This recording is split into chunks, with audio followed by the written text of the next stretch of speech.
glad you've joined us for the Retirement Education Hour. Hi, everyone. We're glad you're with us. This is a great show. If you are thinking about retirement, in retirement, newly retired, this show is for you, which means it's really for everyone because eventually we all want to retire, right? And it does not happen by accident, does not happen with a hope and a prayer.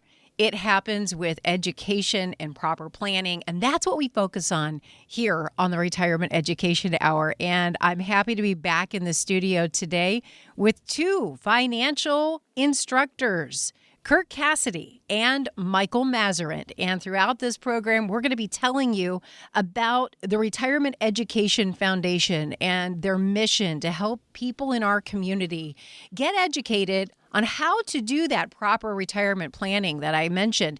It does take commitment. It does take time. And the good news is the foundation is here to assist you with that. So we'll be telling you how you can get a front row seat, reserve your spot at these courses held at major universities and colleges right in your community.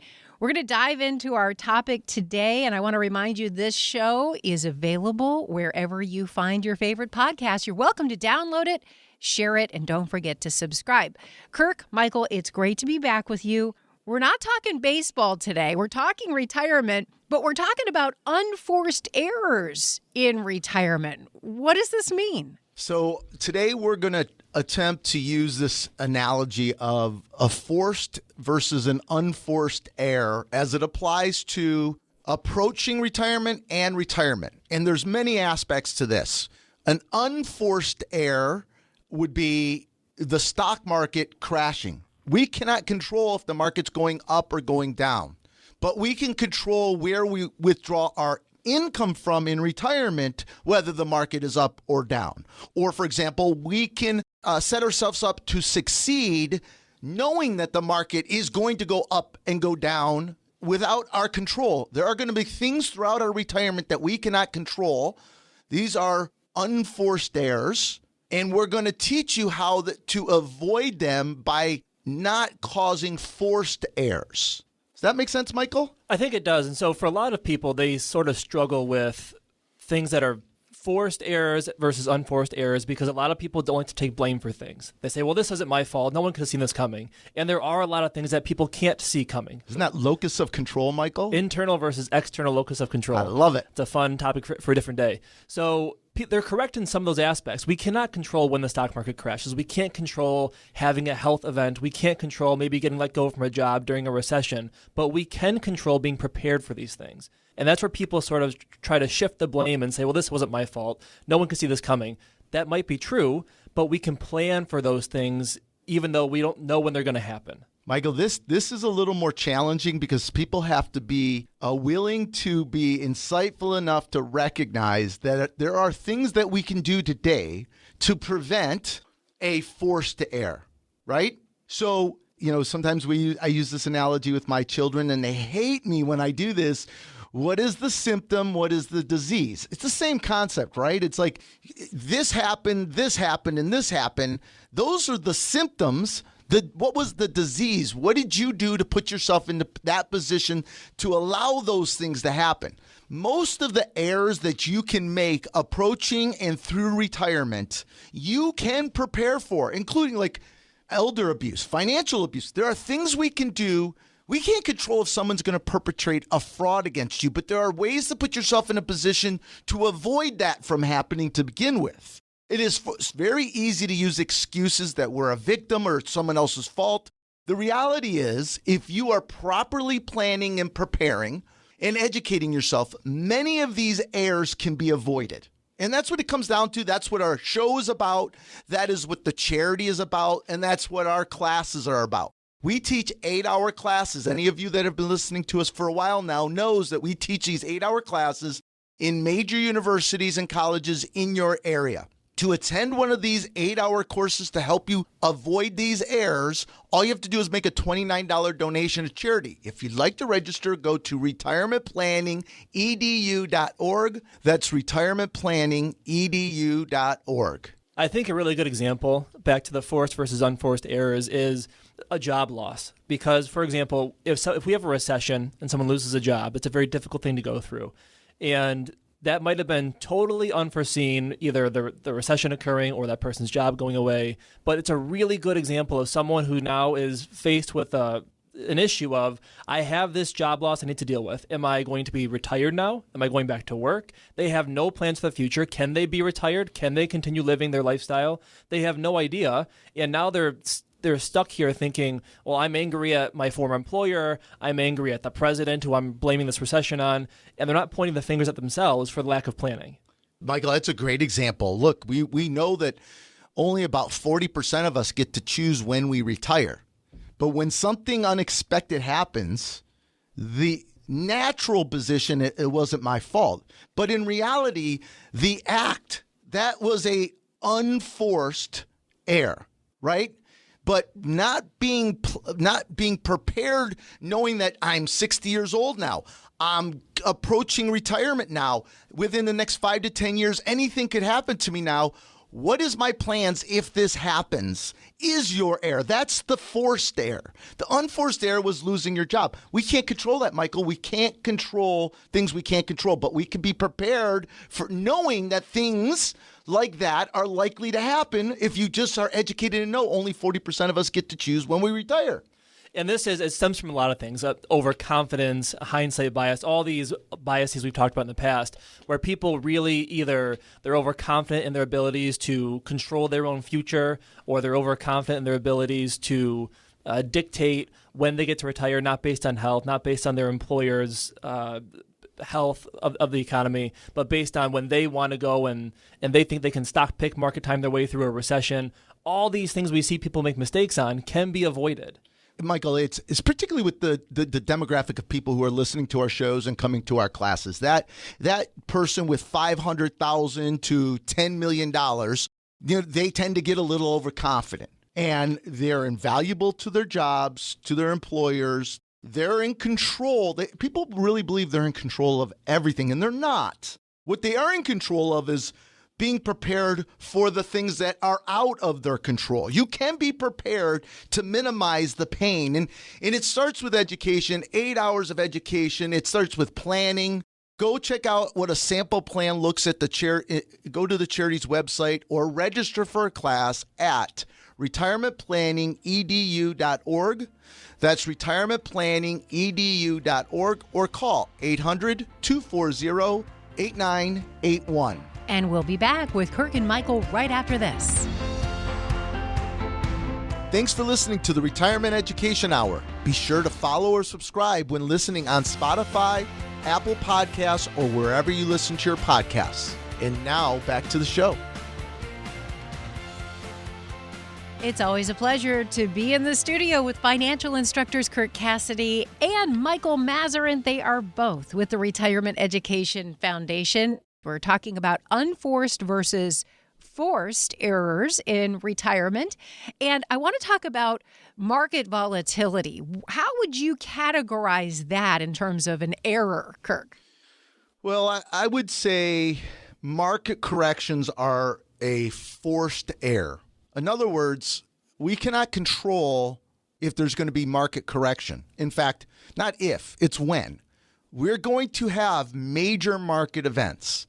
In fact, through a 30-year retirement, you could expect to have 4 to 7 major market events. Now, we're going to give you some really interesting statistics over the next couple of segments, but this is probably the single most important point to our class, to our show. This is what will drive your success and help you avoid an unforced error in retirement. And that's managing something called sequence of returns risk. That is the number one risk to your retirement. The number one. Hear me, you $1 to $10 million people that think you've got this all figured out. You don't. I know you've heard your whole life. Stay the course. The market will always come back. And everyone is right. The market does always come back. And in fact, it always seems to go up over time. And even though we have intra-year corrections almost on average every year on average, when you retire and you start taking money out of those accounts is when everything changes. You cannot follow the rule that the market will always come back. You will be fine. Now, I'm telling you, you shouldn't follow that rule, but I'm telling you the entire financial service industry, everyone you listen to, every article you read still follows that philosophy that the market will always come back. And the reason they get away with that is because they tell you to only take out 3 to 4% withdrawals every year. That's what they're going to tell you is you can only withdraw 3 or 4%. And I'm going to tell you, Michael's going to tell you, if you avoid this unforced error and you manage sequence of returns risk, you can take out 6, 7, 8, sometimes 9% withdrawals per year. I hope people are listening to us because that means you can retire a lot earlier and have a lot more income in retirement. But you can't allow these major market events that you're going to be confronted with to just be ignored and just say, hey, we know it's going to happen. What's going to drive your success in retirement is where you're taking your income from when we have those major market events. Not trying to stock pick or manage around major market events, not managing your investments, not stock picking or market timing. What you have to do is actually manage your income withdrawals around major market events. If you avoid pulling money out of the accounts when they're in a correction or they crash, when your portfolios are down, we cannot pull with money out of those accounts. We have to have pivot accounts. It's about managing the volatility. And this is one thing that I really want to be clear about because people sometimes misunderstand when they hear us talk about 6, 7, 8, 9% withdrawal rates, is they think that, or they assume that we're just talking about managing the investments to drive a higher return, and that's why you can have the higher rates. Nope. That is not the case. It is not just managing. No one can do that. It doesn't exist. There is no one out there that can manage the investments to drive a higher return without taking on significantly more risk. It doesn't exist, so stop chasing that. What you should be looking for is a plan that can help you manage the income to minimize the volatility, because this is where people get in trouble. Is when they were working in their 20s, 30s, 40s, 50s, in their careers, they're saving to their 401ks, their IRAs, their 403bs, and all this volatility, as long as they did not lose their job, they kept receiving a paycheck, they kept saving into their accounts, all this volatility was a great thing for them because it gave them cheaper prices to buy in at. We hear this from a lot of people. It's kind of like their badge of honor. I never panicked. I didn't panic in 2000. I didn't panic in 08. I didn't panic in 2014. That's fantastic. But you get a paycheck. Someone else is paying you. You're still investing into your accounts. And all that volatility was a great thing for you. When you're retired, the math flips. It goes from dollar cost averaging to dollar cost ravaging is the cutesy name they gave it for a not so cutesy topic. That math is now working against you, and people don't recognize that until it's too late. The market will recover. Yes, it will. But your portfolio will not if you're pulling income out of the accounts that are down with the stock market. And Michael, that's why they tell you can only take 3 or 4% because no one is willing to manage those income distribution accounts and having pivot accounts. It's too much work. It's too hard. At least unless you have more than $25 million of investable assets, then you can find a family office that will manage this for you. Otherwise, you $1 to $10 million. I know you think you're special. You're not. You're getting the same advice the 200,000, 500,000 person has. Attend one of our 8-hour classes. You can do it in person at most every major university and college in your area, and we're streaming it live so you can, wherever you're at in the country, you can watch us while we're teaching in the classroom. If you'd like to register, go to retirementplanning.edu.org. That's retirementplanning.edu.org. Back in a moment, there's more Retirement Education Hour coming up. Listening from outside Michigan or Missouri? We stream courses live from the university so you can attend anywhere in the country. Go to retirementplanning.edu.org. That's retirementplanning.edu.org to sign up. And now back to the show. Thanks for tuning in to the Retirement Education Hour. Megan Mozak alongside financial instructors Kirk Cassidy and Michael Masserant. I want to get back to this topic at hand. We're going to talk about something that, sometimes goes overlooked, and boy, it shouldn't. And this is called sequence of return risk. What is this? And Kirk, I have to ask, forced or unforced? Well, sequence of returns risk, not managing sequence of returns risk is the unforced error. Right? It is the unforced error. The forced error, the thing that you can't control, is market volatility. Major market events are going to occur 4 to 7 times throughout a retirement, period. Right? So here's the disconnect. I want to talk about continue to talk about sequence of returns risk, but I want people to hear us because I know I put myself in these people's shoes, and these people that have $1 to $10 million, they're CPAs, they're CFOs for small to mid-sized companies.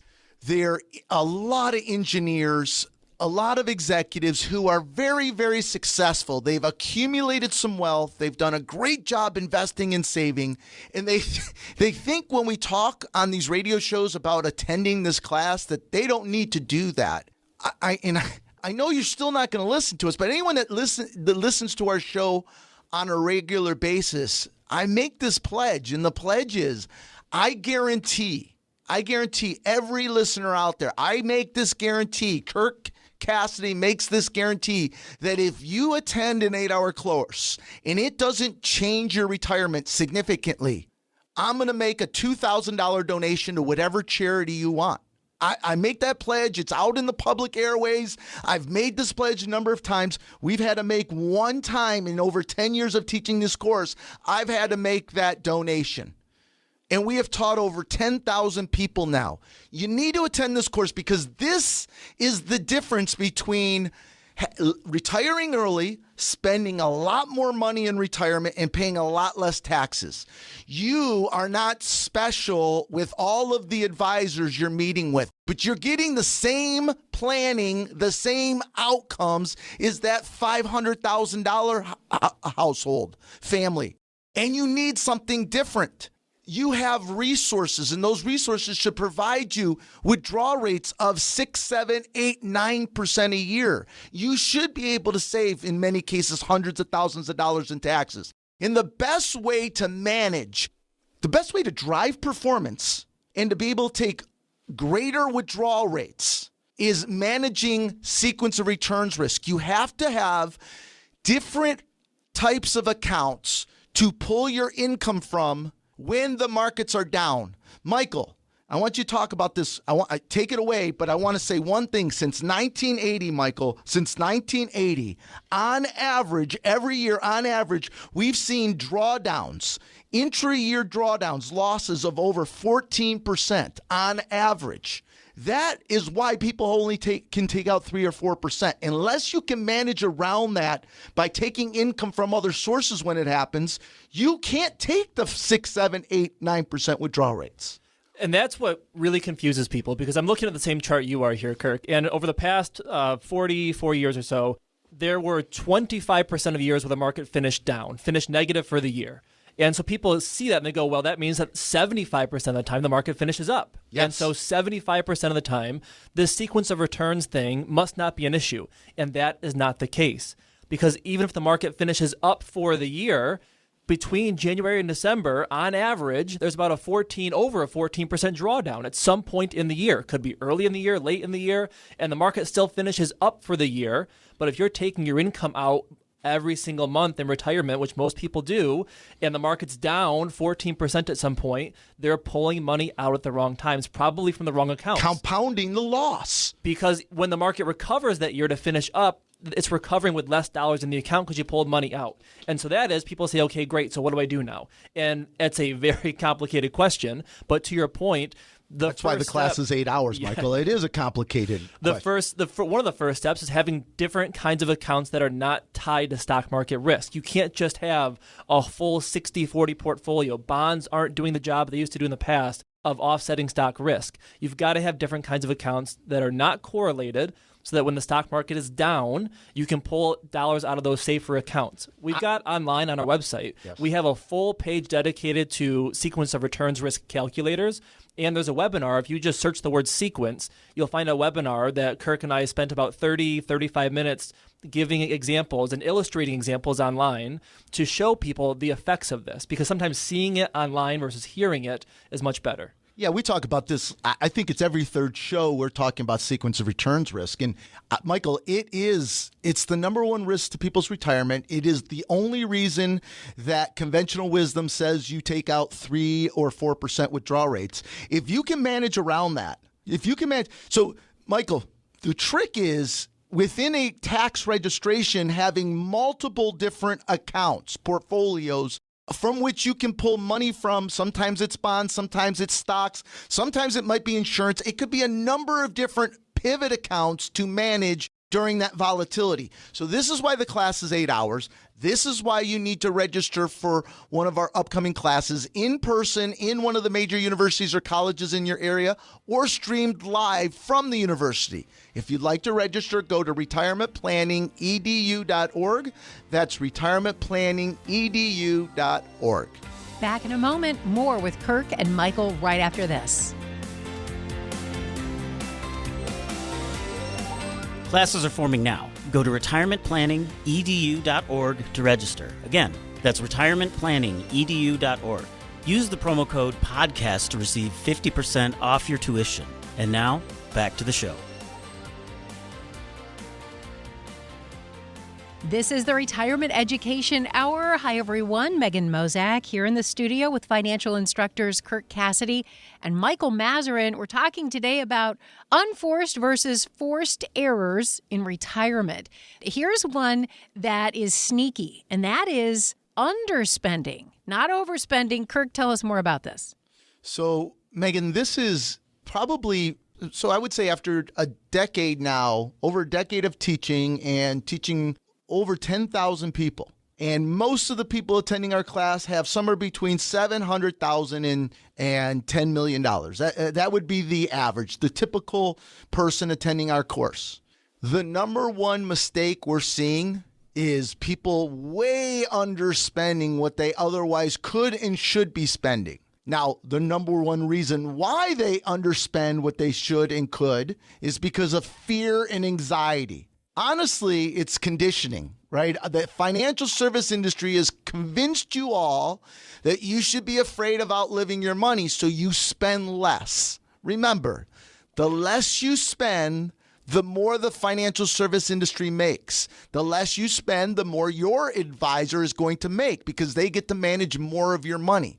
Also, the less you spend, if you will just follow their general 3 or 4% rule, if you'll follow that, they don't have to do real advanced income planning, tax planning, custom individualized planning for you, which most all of you don't have. You can't do this yourself. I know you think you can, but there are so many external variables that are out of your control. One is you would think is in your control, but it's not. You're fighting human nature of fear and anxiety, and you've been taught to be afraid and be anxious of outliving your money. So this is a totally unforced error, meaning it's totally avoidable through 8 hours of education, advanced master's level education, teaching you how to build a plan to manage sequence of returns risk, having pivot accounts, making sure you have sources of income that you can never outlive,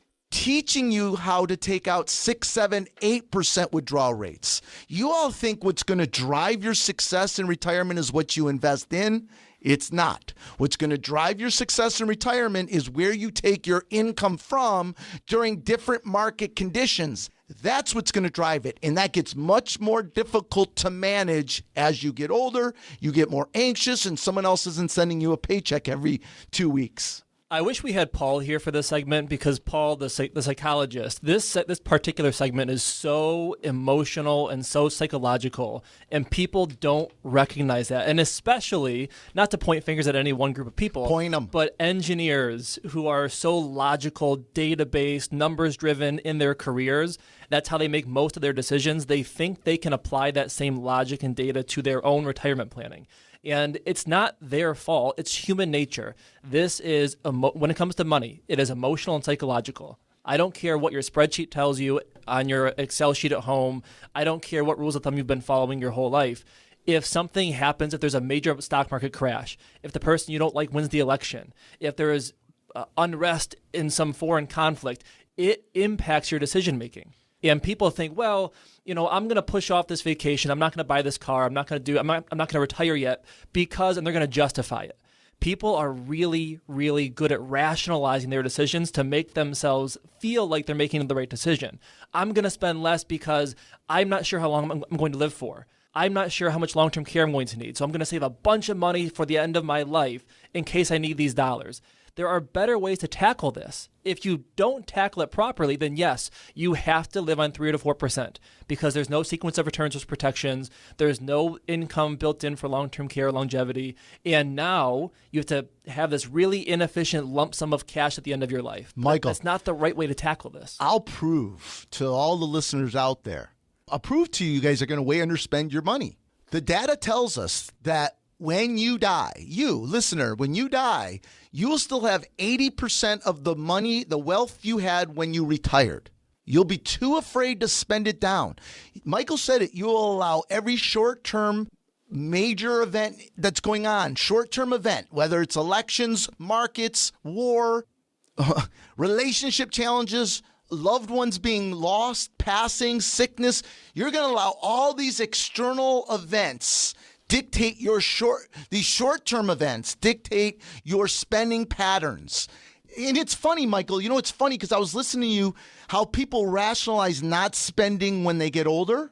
They'll rationalize why they shouldn't take the vacation or they can put it off or don't do the home improvement or not buy the home that they really could have. It's the opposite when they're younger. It is so crazy. When we're younger, we rationalize why we should be able to go on that vacation and spend what we shouldn't be spending. It's so interesting as we age and we become more vulnerable and more dependent on, I have no more time. I can't fix if I make a mistake. I can't just work longer. I can't just keep earning money and no one else is going to send me a paycheck. I got to do it myself. It's almost obvious that this is going to happen, but people don't think it's going to happen. So they just they just settle for the rule is, this is what everyone keeps telling me. I only can take out 3 to 4%, and I need to keep working longer. Keep working. I heard Susie Orman telling people, you got to work it to yourself. Keep working. That's crazy. And that it really comes down to that mindset shift of serving money versus letting the money serve you. And when we're building the wealth in our 20s, 30s, 40s, 50s, building the wealth, saving into our accounts, it's a great thing to live within your means, set money aside, invest for the long. That's a fantastic thing to do. But once you've reached the tipping point and now it's time for the money to start serving you, if you're putting things off and you're rationalizing, you're making mistakes. You could die tomorrow. I mean, right, Michael? I mean, you're 60, 70, 80 years old. And of course, not to give people the permission slip to run buck wild and start spending like there's no tomorrow. There has to be a plan here. But people very, very, up to your point, the data is something like people pass away with 80% of their pre-retirement savings. That wasn't their goal. They weren't trying to leave that much wealth to their next of kin or their beneficiaries. They only spent that much because they were afraid of overspending. Michael, look, here's the deal. You're 65 years old, you're a married couple, and you've got $2 million saved. You should be able to take out withdrawals of $140,000 to $160,000 with no chance of outliving your income, with long-term care protections. In fact, go to the charity's website. We have a webinar that walks through a sample plan. That sample plan is a 65-year-old married couple with $2 million taking out $160,000 a year of cash flow. They can never outlive their income. They've got long-term protections. It's bulletproof. Recessions, it doesn't matter. It can't fail. Attend one of these 8-hour classes and you will learn how to build this retirement plan. If you'd like to register, all you have to do is make a $29 donation to charity. Go to retirementplanningedu.org. That's retirementplanningedu.org. And we'll be back. There's plenty more Retirement Education Hour coming up next. To find our latest white papers and webinars, go to retirementplanningedu.org. That's retirementplanningedu.org. And remember to subscribe or follow wherever you listen to your podcasts. And now back to the show. We're glad you're with us here on the program today. Megan Mozak, alongside financial instructors Kirk Cassidy and Michael Masserant. They're both with the Retirement Education Foundation, talking today about forced versus unforced errors with Kirk and Michael today. And I know there are several others. We've gone down the list. Tell us about some of these other unforced errors in retirement. So there are two that we want to discuss this segment. The first unforced error would be assuming that you're going to control when you get to retire. And this is a mistake for a lot of people, but we see this mistake with the more successful from a career perspective. Those with greater net worth that tend to feel that they're very important in their jobs for their companies, and they are. We're not dismissing that, but people just assume that it can never happen to them. The unforced error is not being prepared as you age above 55, for sure above 60, that you could lose your job from market events, bad economy, your company not doing well, you having a health event as you age.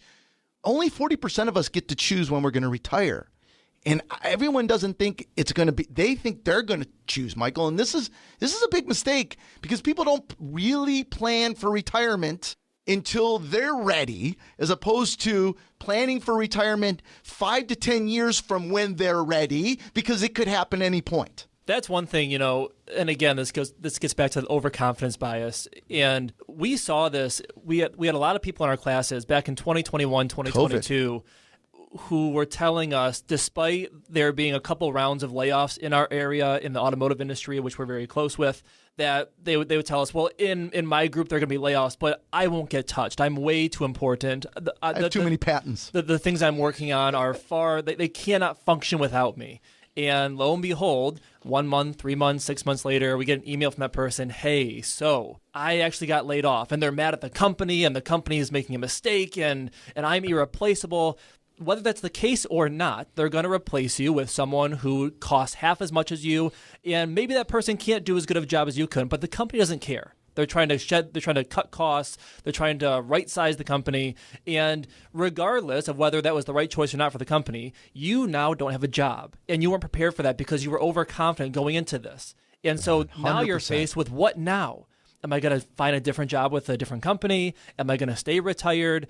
Can I afford to stay retired? How much can I afford to live Michael, on? All these questions get shoved in our faces here. We got multiple we got to cover here, right? I know. That's a rabbit hole for me. So I know it is a rabbit hole because, look, because here's the deal. Look, you don't have control of certain things. One is if you're going to get sick. Two is what your employer is going to decide to do. Every one of you should, if you're within 5 to 10 years retirement, should be building plans. You shouldn't make any investment decisions, financial decisions, personal decisions. You shouldn't buy an investment. Don't buy an annuity. Don't buy a mutual fund. Don't buy any life insurance. Don't make a decision on pension versus lump sum. You make none of those decisions without a plan. If you want to know what a plan is, stick around for next segment. We're going to describe what a real plan is.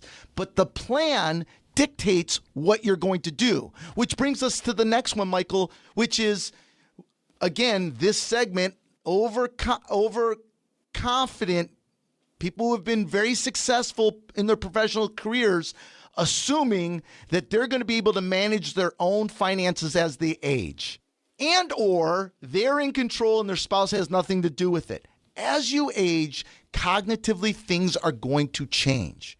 There's a reason why You're not allowed to fly a plane once you're over the age of 65. You're not allowed to be an air traffic controller. I think it's 55. You can't be a police officer after a certain age. Cognitively, you're not going to be as sharp. And we wonder why 36% of people are victims of financial elder abuse. That's the reported number. I get it. And by the way, 2/3 are women because of the overconfident men that do it themselves and don't have their spouse involved. You guys are setting yourself up for an unforced error, these mistakes, by not understanding, building a plan, finding the right teams to help you, thinking you can do all this yourself. Well, an example that I find myself rolling my eyes at a lot is people willingly telling us, oh my gosh, my parents who are in their 70s, 80s, 90s, they're an absolute disaster. They can't track their checking account, much less their investment accounts and their RMDs and their pensions and this and this and that. And then in the next breath, they say, but I'll be fine. I have a good handle. That's not going to happen to me. I have a really good handle on my passwords and my logins and all this stuff.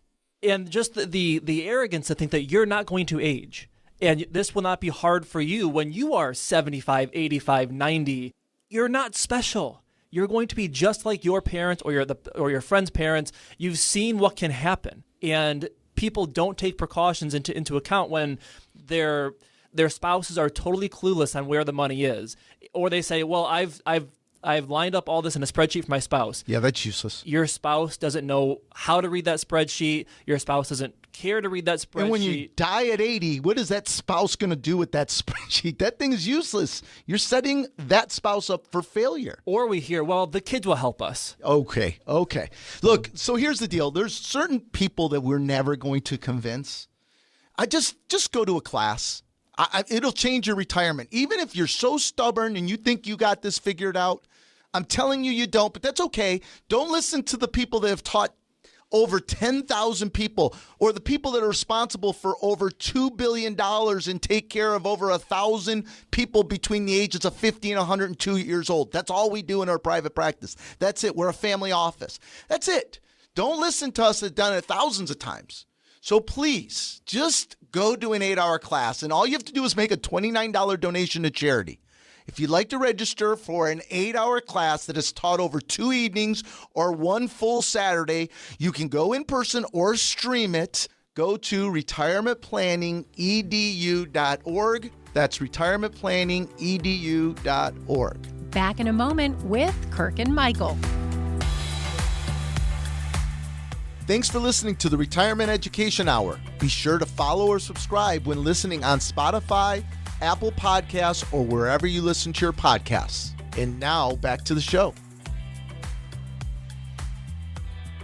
We're glad you've tuned in to the Retirement Education Hour. Great show today as we've been breaking down the unforced versus forced errors in retirement planning, how you can get out ahead of this. We don't want any errors whatsoever, if we can help it, in retirement planning. You know, when we talk about errors, either forced or unforced, there's a great way to mitigate some of this, isn't there, Kirk?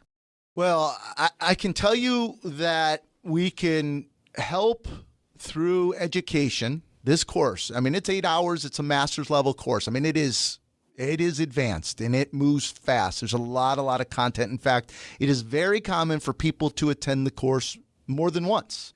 We can help teach you to avoid most all unforced errors.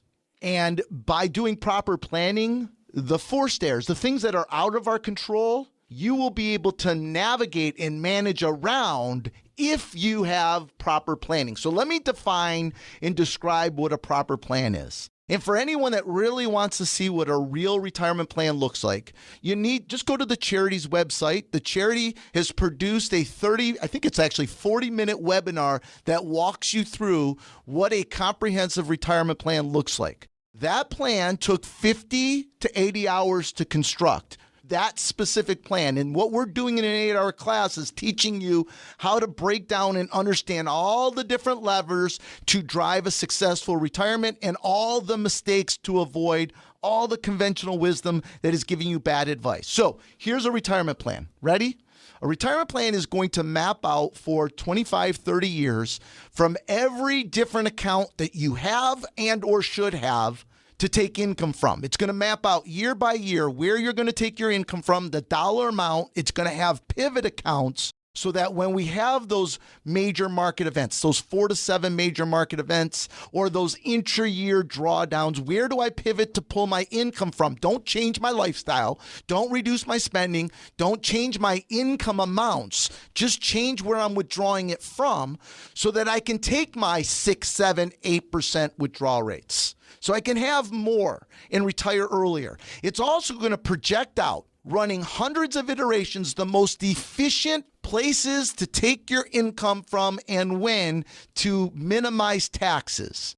There are, in most cases, for you $1 to $10 million households, you can save hundreds of thousands of dollars in taxes if you know how to fill brackets, not bump brackets, know when to recognize your capital gains and your dividends, when to take your Social Security, if you should take your lump sum or your pension, at what age. It has to be hundreds of iterations, 50 to 80 hours to figure it all out, to build an efficient plan. And then you take all those spreadsheets and all those iterations and all the mapping of your income taxes for 30 years, and then you summarize account by account. What are you doing? When are you doing it? If we have a major market event, what account do I pivot to? If I have a long-term care event, what account do I go to? If one of my spouses dies, where does my other spouse take income from? Or if one gets sick, where do they take the income from? It maps out everything for 25 to 30 years, Michael. And this is just to call back to the online webinar that Kirk mentioned earlier. A lot of people who have come to the class have mentioned, I listened to you guys on the radio for a year, 2 years, 3 years, and I always listened to the radio show, but I never signed up for the class. And for a lot of those people who made the plunge to take the class, they said the tipping point for them was watching that video, because they said it's one thing to hear you guys talk online, talk on the radio, but to see that plan, to see the walkthrough of what a plan should look like was a totally different experience, and convinced them that, okay, there is enough here for me to dedicate 8 hours to this. And I kind of laugh because some people say, oh my gosh, 8 hours, it's a long class. In the scope of what we're talking about here, retirement planning, this class will change your life. And it will 100% change your life. And so having a better retirement, 30 plus years of more peace of mind, more freedom, more happiness, more spending, less anxiety, that 8 hours, when you put it in that perspective, 8 hours is nothing. Michael, what's funny is the people that have been avoiding this because it's 8 hours or I know more, I don't need this.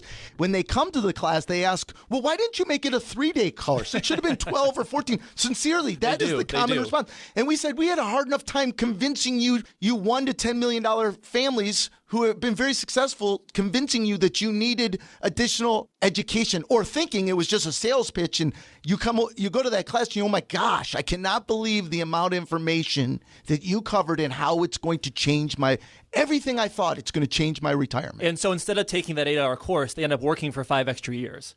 Oh, how many of those people have come to the class and said, God, why didn't I come here 5 years ago when I first heard you? Thousands. I mean, it's ridiculous. So, again, Michael nailed it. I mean, I think the first step is, we beg you, go to the charity's website. It's a charity, and we're producing content for you. Go look at that 40-minute webinar that walks you through what a real retirement plan looks like. And these are the things we're going to teach you in the class. And it will change your retirement. So please sign up for one of our 8-hour courses. They're taught over 2 evenings or 1 full Saturday. 2 evenings during the week or 1 full Saturday. We're teaching them every single month. We teach at the University of Michigan, Eastern Michigan University, Michigan State University, Novi and Troy campuses, Oakland University. In Missouri, we teach at the University of Missouri and Columbia College. We also stream the classes because we have listeners all over the country now listening to our radio show. We stream the classes while we're teaching them live from the university. And you can participate by asking questions live in the course. So all you have to do is make a $29 donation to charity to attend. If you'd like to register, go to retirementplanningedu.org. That's retirementplanningedu.org.